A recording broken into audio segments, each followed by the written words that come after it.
What's up, YouTube? This is Stack That Gold. On today's episode, we're going to go through some pre-1933 American gold coins, and I'm going to give you some tips and tricks what to look for when buying pre-33 gold. Now, I have some examples here of some pre-1933 gold coins that have already been graded. We're going to go through these at different levels of grades and talk about some type of common errors, or how they would like to put it, ungradable coins as far as pre-33 gold is concerned. Now, when you submit your coin for grading to a grading company, they usually base it on the Sheldon coin grading scale. This is a scale from 1 to 70, 1 being poor, 70 being perfectly mint state. Now, when you go from a 1, you start at a poor. When you go to a 10, it's choice very good. A 20 is very fine. 30 is choice very fine. 40 is extremely fine or extra fine. A 50 is about uncirculated, and when you hit a 60, it's uncirculated. So I'm going to go through some of my coins here. All of these coins are at least an AU 50. I'm going to show you some tips and tricks on what to look for when you buy gold coins, pre-1933 specifically. Now, for me, it's easy for me to get these coins. You can go online, you could go to eBay, you can go on an online auction, you could go on an in-person auction, you could go to your local coin shop. My advice is, if you're buying almost any type of coin, when possible, it's best to look at the coin in person. This can definitely give you a lot more insight into the overall condition of the coin. Now, I know it's not always possible for people who might not have a local coin dealer located near them, and the idea of having a store on the internet such as eBay or an online auction, they don't always give you the best pictures. They try to make the coin look as best as possible before they sell you the coin. They're going to use special type of lighting, special type of camera angles, or some type of photo manipulation software to try to get the coin to look as good as possible, especially if the coin is ungraded.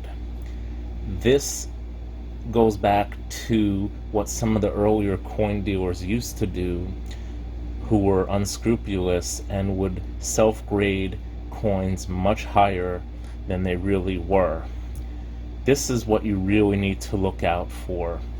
You might see an ad online, on eBay, on an auction, that says almost uncirculated, AU or BU, BU++, and think to yourself, oh wow, this coin's in really nice condition. They show a coin with perfect lighting conditions, which makes it show like it has a lot of luster. However, you should not go by what they tell you. You have to be the judge, and you alone, as far as determining what grade you think it is based upon the information presented and the images presented. Now, it's not always easy to determine based upon the pictures they show you. Oftentimes, they'll say BU++, and when you go to have it graded, it's cleaned. So what you want to do is you want to be able to see the coin as best as possible. if you're unable to see it in person and you really want to buy it online, my advice is to look over the pictures extremely carefully. And sometimes you could go to them and ask them, can I have some extra pictures taken? Can I see more pictures of it? And sometimes they'll be nice and they'll present more pictures that are sharper, better, and you might see something that you missed on the other pictures. But in my experience, the majority of the time, they will not show you any additional pictures. So that's why, it's best when looking at coins to try to be present when they're sold. Believe it or not, in the 80s, coins being sold unseen, whether it was, people were buying these coins over the phone or just talking to a dealer over the phone that they know, or an auction, oftentimes sight unseen, the coins would actually go for more money than coins that have been seen. Well, today it's probably the reverse, and the majority of coins are sold sight seen. So if you do have the option of viewing the coins in person, my advice is to carry one of these little guys here. It is a magnifier. Now, for viewing coins, it's best to get a magnifier that is 10 times magnification or less. You don't want to see more than 10 times magnification, because this will give you too much detail and you really won't be able to get an accurate sense of the coin's true condition. So, you could pick up one of these pretty cheaply online. Normally they're not more than $15-20. I'm not gonna go into details about which companies are the best, but you could do your own research and pick up one relatively inexpensive. Now, when you do have a little loop here or magnifier, what you want to look for, the first thing you want to look for is you pretend the coin is basically like a pizza pie or a circle, or however you want to consider it, and you want to break it up into quadrants. Now, you basically might want to break it up into 4 quadrants or 8 quadrants, and you want to be able to look at the coin, whether you have a whether you have a magnifier or not. You want to be able to look at each quadrant of the coin and look for any imperfections, any type of scratches, any type of damage, anything out of the ordinary that doesn't look like it's supposed to be there.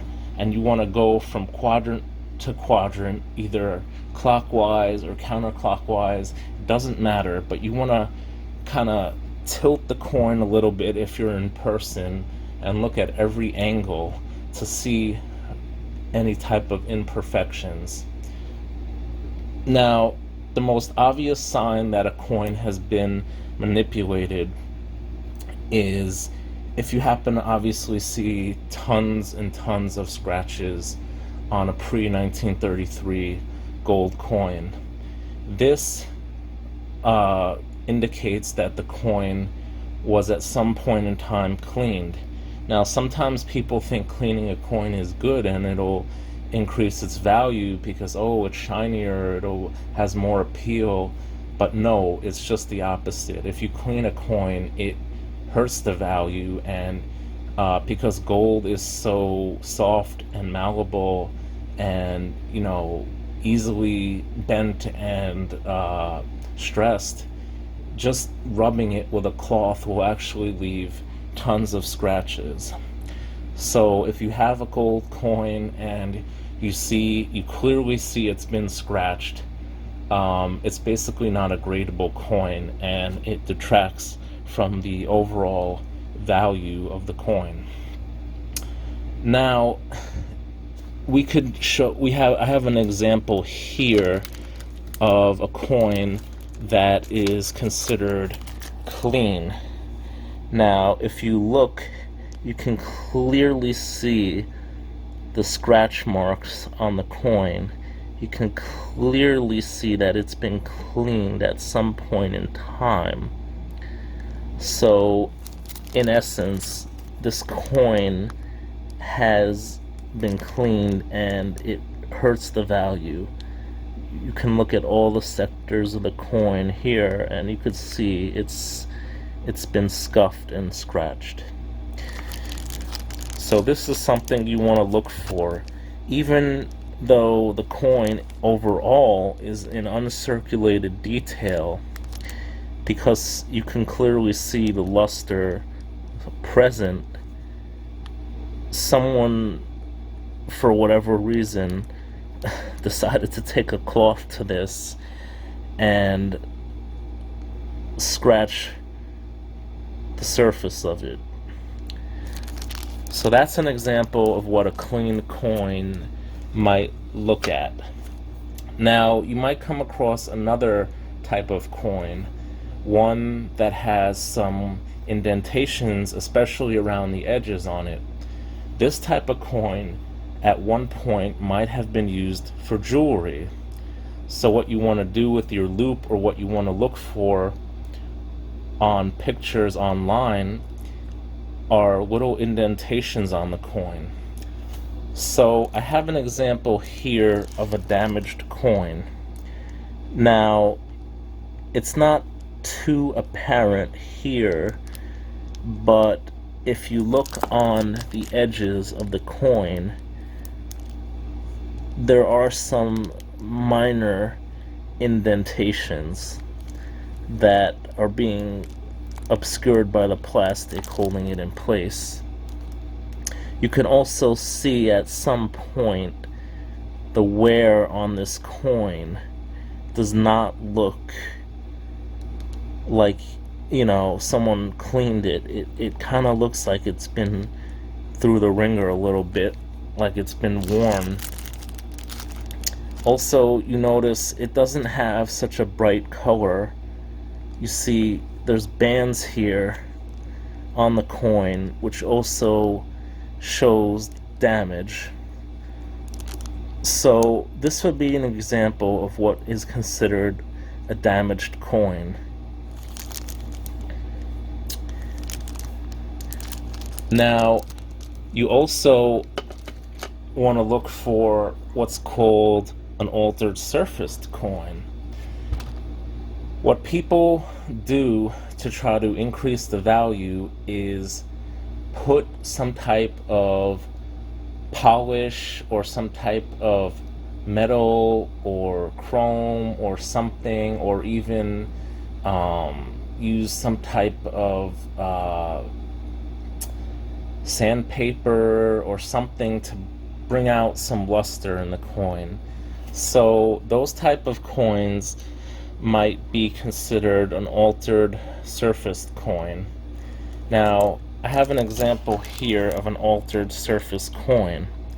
Now, it looks pretty much okay as far as luster, but as far as the surface, if you look close up, you can clearly see that someone might have taken some type of sandpaper or something to try to maybe bring out the luster in this.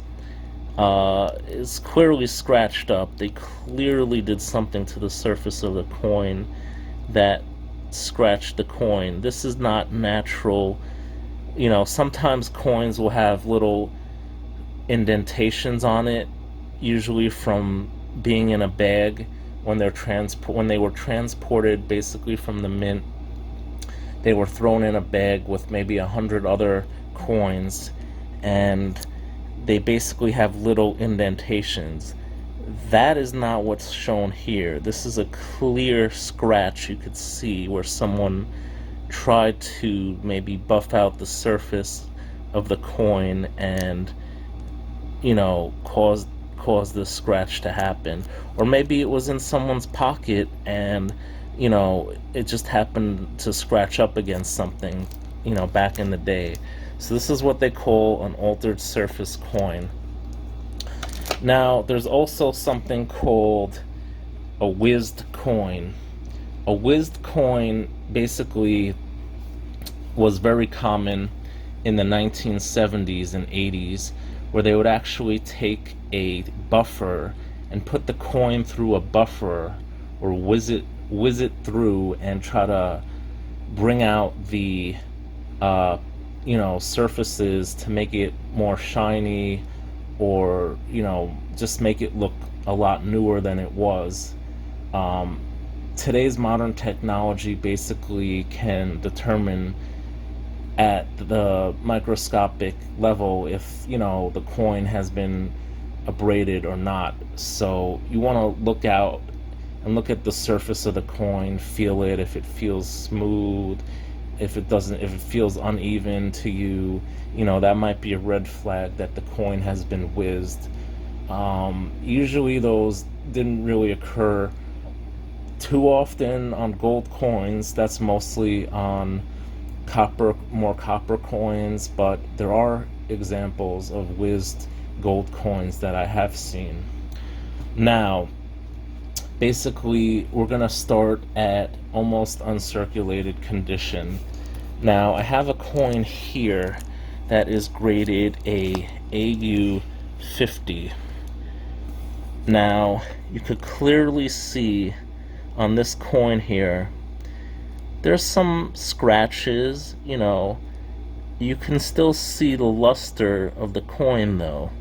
These scratches are naturally occurring, so to speak. They basically occurred from, you know, being in people's pockets, or people handling them, people dropping them. This is where you see the coin has some obvious luster to it left. So this is what would be an almost uncirculated AU 50 coin. The next grade up would be an AU 55 coin. Now, this coin does not have quite as many scratches as the AU 50 coin does. You could also see, if you pretend this is a pizza pie, you break it up into, let's say, 4 sections. Let's say the top left, top right, bottom left, bottom right. We're gonna scan each section. Now we see in the bottom left section some luster as we go around. Now we go around, we go to the top quadrant here. We see a little more luster in the fields. Go around, go to the top right quadrant now. We see luster, and we go to the bottom right and we see luster in the fields. Now, compared to the 50, we see on the 55, if it will if it'll focus, there we go, we see that the 55 obviously has a little more luster as well as a bit less scratches than the 50. Now we go to the next grade up, which would be the 58. So we have an example here where we clearly see that the fields do have scratches and bag marks, but in the fields we can clearly see that they have quite a bit more luster than the AU55 coin did. This one is a different coin, obviously, but it's basically graded the same as, let's say, a Liberty. So we have here the 55, which shows some nice luster in the fields, and it has significant amount of scratches around it. You also want to look at the wear on the coin. You want to look at the nose, the Liberty, and other high points on the coin to look for wear. You see on the nose there's a little wear there. The neck, you see a little bit of wear. Liberty is pretty good on this, the writing. As far as this one, you can see again, you can look for wear on the high points of the coin. Now, there is a coin of pre-33 gold that is called, what they call incused. Now, when the mint produced this coin, they basically stamped it in instead of outward, which produced what they call an incuse. So on the $5 Eagles and the $2.50, I'm sorry, the $5 Indians and the $2.50 Indians, we have an incuse design. Now, this is a little bit harder to grade. Obviously, we see it does have nice luster in the fields. Break your fields up. Look at your fields. Look for the luster. We obviously see a large scratch here, but the difference in grading on this coin is we're not so much interested in the background as we are with the actual figure of the Native American. So what you want to look for here especially is wear on the cheek. This is an important reference on this coin that you look for when determining the grade. You also want to look on the forehead where the headband is. You want to look for wear on this high point to see what type of wear there is. Also, you want to look for any type of scratches or wear on the headdress. Now, on the back, you want to look at the eagle. You want to look for any type of wear, again, on the high points, usually on the breast or on the beak. This coin happens to be graded an MS-60, which is the lowest uncirculated condition coin you can get. Beautiful luster.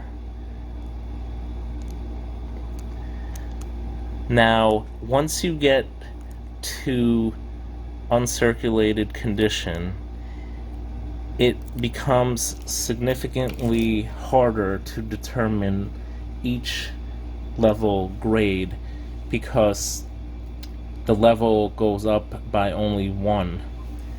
Now, I have an example of an MS-61 coin here. This is a $20 Liberty Double Eagle coin. Now here we see in the fields beautiful luster all around. we see some possible abrasions as well as bag marks on this. We also look at liberty. We want to look for wear also on liberty. Usually on the high point, such as the cheek, you see there's some wear, scratches, and abrasion marks. But overall, the coin in the fields have beautiful luster, which places this at an MS 61 grade. You can also see on the reverse, the eagle, it has beautiful luster on it. Now, how they determine the grade, it's not always, okay, this side is 61, this side is 61, the coin is 61. That is not always the case. In some cases, they could, a reviewer, usually, to my knowledge, these companies have 3 people reviewing the coin when you submit it for grading. One can basically say, okay, this side is a 62, this side is a 60, overall we're going to give it a 61 grade. And you might have differences of opinions among 3 people grading it. You know, this side might bring a 63 for someone, and then someone else might say this side is a 61. The overall consensus usually comes to an agreement, and based upon the current grading trends, which tend to grade on the more conservative side, they would probably go with a more conservative grade.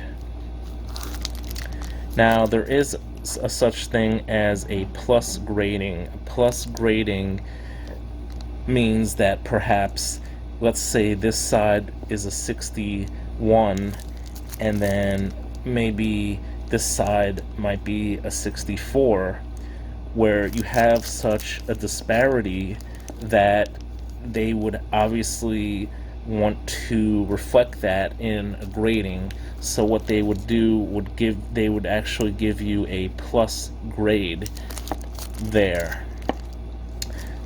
So that basically, in a nutshell, is a plus grade when you have one side maybe at least a grade higher than the other side. Now, as you go up in the grading, obviously, you know, it gets harder and harder to grade the coin. Here we have a $10 Indian coin in MS 63 condition. Now, if you look at the fields here, you can see it has beautiful luster. Now, what we also, again, want to look for is on the high points. So we look at the nose, and we see that there's not too much wear on the nose. We look at the cheek, there are some contact marks. And we look at the headdress, and we see it looks pretty good. Not too many marks, not too much wear. Again, we look at the back. We look for shininess, brightness. We look for scratches. We look for wear on the beak, on the breast, and other high points. We see a little bag mark there, that little scratch. Looks like a bag mark. So this was overall a 63. Now, we can compare this $10 Indian to this $10 Indian, and we can see clearly there is a lot less scratches overall. We can see overall there is more luster. We can see overall on the high points of the coin that there's less wear. And we could see overall that there are less scratches. Now, once you get to usually, let's say, a 63 to 65, the grades become increasingly harder and harder to grade. There might be some disagreement among people grading the coins once they reach this level. Now, I have two examples here of a St. Gaudens double eagle, one graded by NGC in MS64 condition, and one graded by PCGS in MS65 condition. Now, to the naked eye, these coins might look practically the same, but to a well-trained observer, you can make some clear distinctions as to why these were graded what they were. Again, for this type of coin, you want to look in the fields. You want to look for the overall luster of the coin. You want to look at the scratches in the fields. You want to look at the wear. On this coin, you want to look at Lady Liberty's legs. You want to look at the wear, the breast area, and the face for overall wear and scratches and indentations on the coin. Overall, this is highly beautiful luster, and you can see some scratches or bag marks rather on the leg clearly visible, as well as some nicks in the fields, especially when you look at it under a scope. Now also you want to look at the reverse and look for any type of scratches. Here we can see them. It's not as apparent, but there are scratches and bag marks on the eagle, on the wings. You could clearly see some bag marks here, and you could see some minor nicks here or there, especially in the fields here and on the sun here. You can see some. Now, what makes this a 64 and then this coin a 65? Well, overall, when you turn it, it just has a beautiful swirl of brightness emanating from the coin that is not exactly the case here. It has some brightness, but you kind of want to look for almost a cartwheel effect of brightness on the coin for it to be a 65. Now, if we look also here at the fields, we see a lot less contact marks in the fields. You still see a couple of bag marks and abrasions on Liberty. Not as many, though, as on the 64 coin, as we have here. Also, on the eagle here, you can clearly see one major bag mark there, and you see a couple within the eagle itself, but overall there is definitely a lot less scratches, and it has a much nicer luster to it. Finally, there is no perfect MS-70 pre-1933 gold coin. It just does not exist. These coins were tossed around in bags. They were shipped on trains, rattled, rolled, you name it, it was done to it. So in general, you're not going to get coins higher. I believe the highest might be a 68. They might have an example of a few 69s, but those are extremely rare and extremely valuable coins that you typically do not find. What I can take as an example is a perfect MS-70 bullion coin, or close to it. I could show you in the next video, which is a modern bullion coin that the US government started to restrike in 1986. I hope this video was helpful and insightful. Please like and subscribe, and everyone stay safe. Thanks for watching.